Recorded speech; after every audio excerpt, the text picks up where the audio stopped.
In a previous video, we created a sequence set of events for the Daisy Hill puppies that included the birth event, training events, performance events, and invoicing.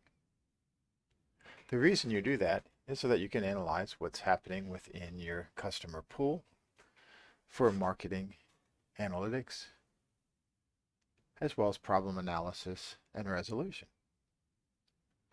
Now, one quick change I had to make to that data set, if you remember from when we created it, we had some births that came after invoicing, just due to the randomness of generating that, but we needed to fix that just to make the rest of the data sort of look good as we went through some analytics.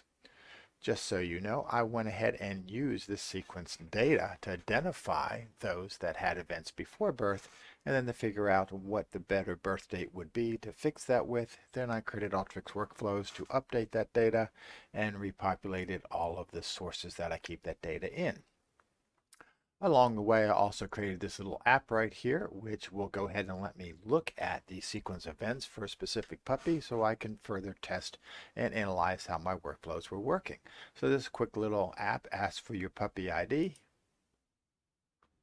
It goes ahead then and goes into the sequence data. I actually have two versions of this data, one which we've been working with, which is the networked information, which simply has, starting with birth, all of the steps through to the last event that occurred, along with the information associated with that event. I also created a hierarchy, which would give us some further data to drill down into, but I have not yet used this in a use case for marketing or reporting, but I thought it was good to put it in here as well. So this also shows you how you can use Alteryx to make your development go easier. Rather than having to continue to write queries, look through pools of data, you can create little apps to help you with it. So we're going to use this, or I did use this, to verify the events that I was running would work properly. So what are we going to do? Well, what we want to do is to create some reporting data sets from the events. And so you basically have this network or sequence of events associated with a puppy, and we want to see some information that's within them in order to create a reporting information to send forward.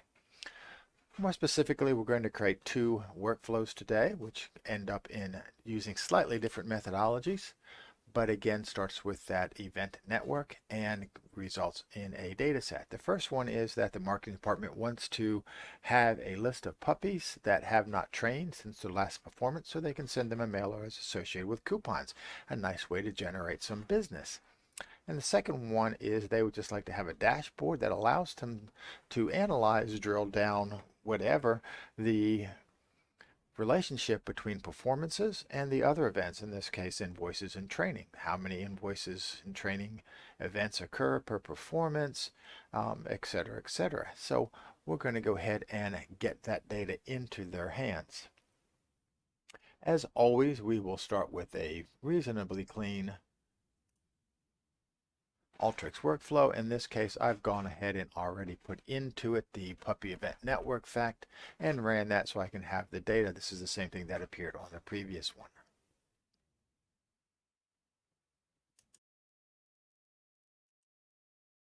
So what we want to do here is to find the last performance and see if there's any training events that came after it. This is something a bit difficult to do within SQL. I think you hear me saying that quite often, but in Alteryx it's not so hard. Now we could have just gone to the base tables, but it just makes sense from a visual standpoint, as well as the ability to generate these, to go to this sequence worth of information. So let's find our performance events. That's simple. We actually can bring a filter in here, and all that we want to do is to go ahead and, using the basic filter, you can use the step event name, and if it equals performance, we will want to extract those records. couple things to note just to take sense in case you're more of a beginning user is that within Alteryx, when you're using the basic filters, do not put your text inside of quotes. If you look down here at the custom filter, you'll see that Alteryx automatically inserts the quotes. Sort of a rookie mistake. You get used to it, don't do it. Second of all, that the text case does not matter when Alteryx is doing an equal. So even though our data is in upper cases, it's nice to just put the performance as a normal word. Again, running this frequently, I probably want to go ahead and cache this data, but as you see, it doesn't take very long to run it down. So looking at the true, we have all of the performance events. Finding the maximum one is simply a summarize.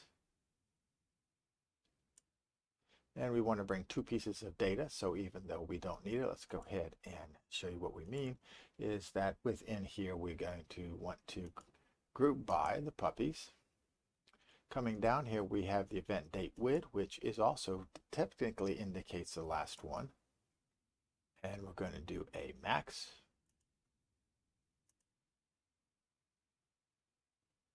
Sorry, we don't want that one there. Let's get rid of you. Delete button, in case you don't know it, that little circle with a dash through it is a delete button. We want the step event date wid here and add the max for it. And we're going to call this the max performance step. Now technically it is all that we need, but I just really want to show you how the events work, because the date is nice to give to the marketing people, but to assure that we really have the last one, it's the step event, the step sequence number that is really and truly what we want to get the max of. So we can go ahead and add both of these in there, and just in case you wonder, it will come up the same. Add the max in here.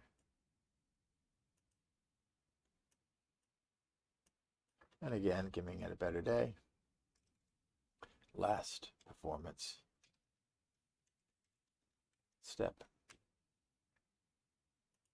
Not the max. Let's be English about this. Last performance step. Event wid, and we go from there. Running this again. And we can see that we now have for each puppy, the last performance step event date, as well as its step sequence number. So this will help us determine which of the training events we want to have. And so again, let's get the training events out of here. Now, two different places I could put this is that I could connect this to the original data flow. It'll run this filter as well. I just wanted to be quicker about it because I know that in the false is the place where all of my training events are, so I can just drop it from there. Sort of reduces the amount of data that we're processing. This data is so small, it's not very troublesome to do it from the beginning, but just to show you some places you can save some processing time to do it. And again, what we want to do here is look at the step event name, and it equals training. Again, uppercase, lowercase, doesn't matter. Don't put quotes around it. That does actually matter. Let's go ahead and put a summarize on this true, just as long as you can see what we're doing. Make this go a little faster. We want to add a group by for puppy. We want to do a max on the step event date, just so we can move that data forward. And giving it a better name. Last training step. And then the step sequence number. Add a max on that as well. Give it a better name.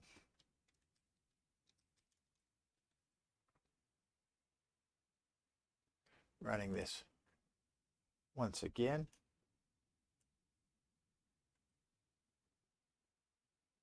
We can look at the T and see that only training steps came through. We now see the last training step and the sequence number. We have that information up here as well. So obviously the way we get this back together, because to do that comparison, they have to be in the same stream. So we can go ahead and join this data.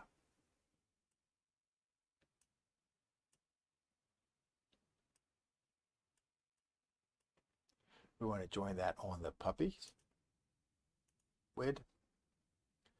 And we do not need the right side of this anymore here. We run this through.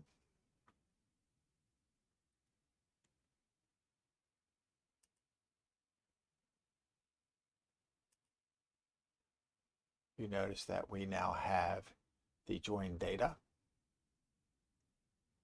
On the left is all the puppies that performed that did not train. We want those in our results set, but we do not want all of the join records in our results set. We only want those that match our criteria. So what we'll want to do is to go ahead and drag and drop in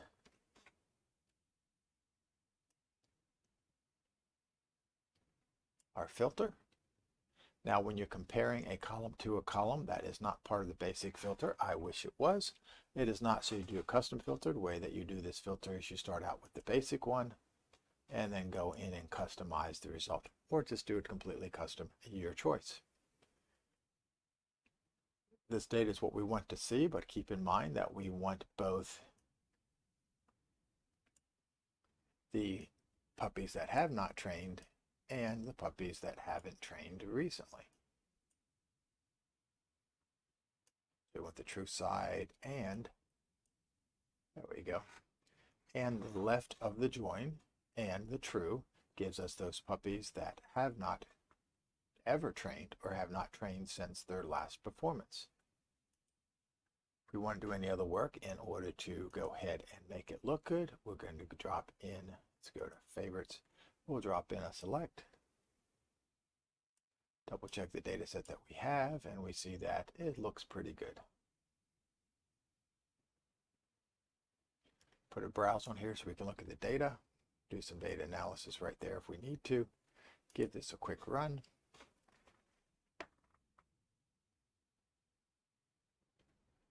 And we end up with this data set that shows us which puppies haven't performed since haven't trained since their last performance, or have not trained at all as a puppy.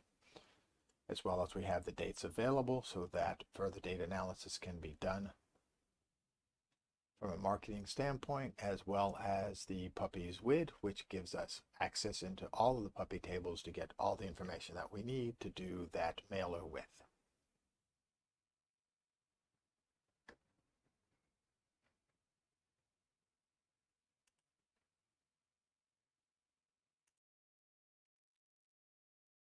So to answer the second marketing request, a part of this is going to be the same, but then we'll be finishing it up with a slightly different set of widgets to get the information that we need. Since again, what we're looking at doing now is to look at all of the events that occurred before the last performance, we'll go ahead and copy this piece out because this is pretty standard for what we're doing since it's the same part of data. So we copy that, we'll go to a new workflow, we'll paste this in place. So again, what we're doing is saying that we have all of our events. Let's find the last performance, because now we'll be wanting to look at those events that occurred before the last performance and summarizing them.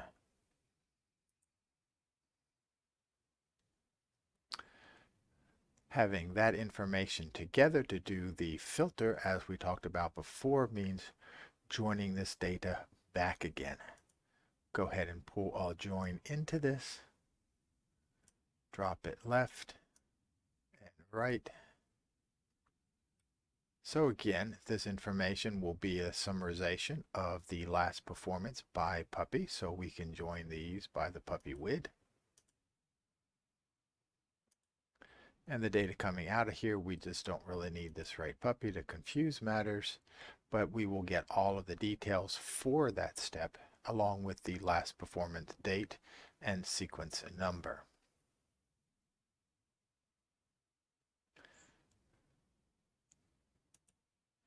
Running this, sorry, voice is a little bit dry. I live in Texas and we have a wonderful allergy season this year. There we go. So now we have all of these events associated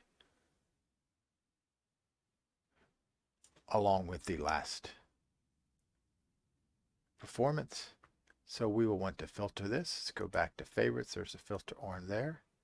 Realized last time that we didn't actually show you how I would do this. So we want to know where the step sequence number, in this case, is less than or equal to the max. Again, I can't put that in there. I just put a value in. So having done that, I drop over here into the custom, hit the open bracket, and his last performance step sequence number is here.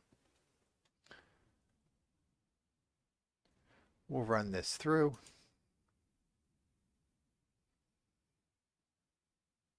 So what this now shows me is the steps associated only before the last performance. What we want to do now is calculate some summary numbers. We can do the summarization. Again, we want to group by the puppy. And now what we want to do is go ahead and summarize by the step event name. Where'd it go there? Step event name. We want to add a group by for that as well, so that for each of the different type of events, we will calculate a sum of the actual event. Keep in mind that some of those events occurred more than once because they might exist on the same day, and we squeeze those together. So we're going to go ahead and take the step event count and do a sum, and we're still going to call that the step event count. It's a good name to start with. Let's go ahead and keep it. We can now run this.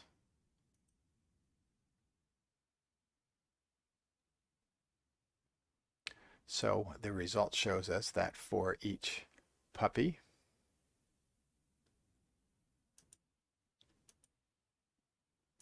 there we go, we have the number of invoices, the number of performances that occurred before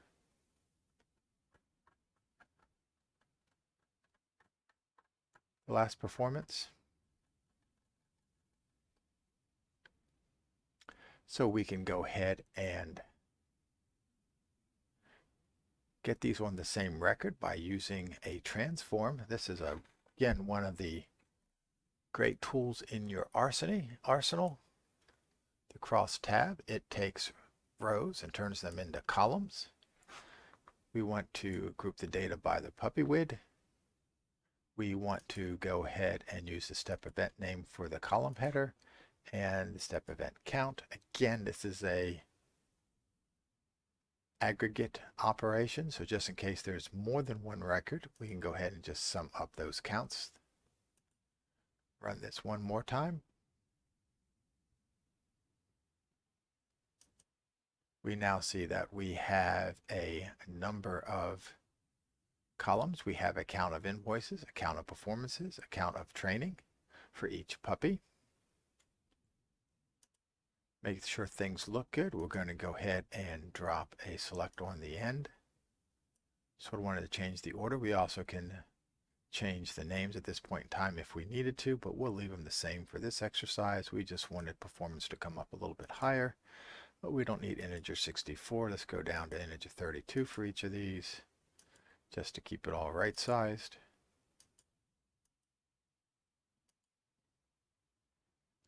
That is great. You notice we have some nulls. Nulls are not really good for reporting tools. You can overcome a null in a reporting tool, but since we're generating data, let's generate some clean data. I am not a great proponent of the data cleansing widget because it isn't as efficient as some of the other widgets. So a formula would be more efficient, but you have to code a formula. And sometimes it's just for a very small data set, a very easy way to fix any nulls. We want to worry about performance, invoice, and training. We want to replace the 0 with, if it's a numeric field, give the null a 0. We don't need the leading cases there. And to wrap this up, we will go ahead and drop a browse on the end so that we can look at the data when we finished. Give this a run one last time. We can now see that for puppy 2, he had 6 performances, 3 invoices, and 1 no training sessions. And to verify that, we'll bring out my little analysis tool that we had over here. Look at number 2 over here and just quickly eyeball this. You can see we have invoices coming before training. We have some invoices and before performances. We have some invoices and training coming after the last performance, but that's not what the marketing department wanted.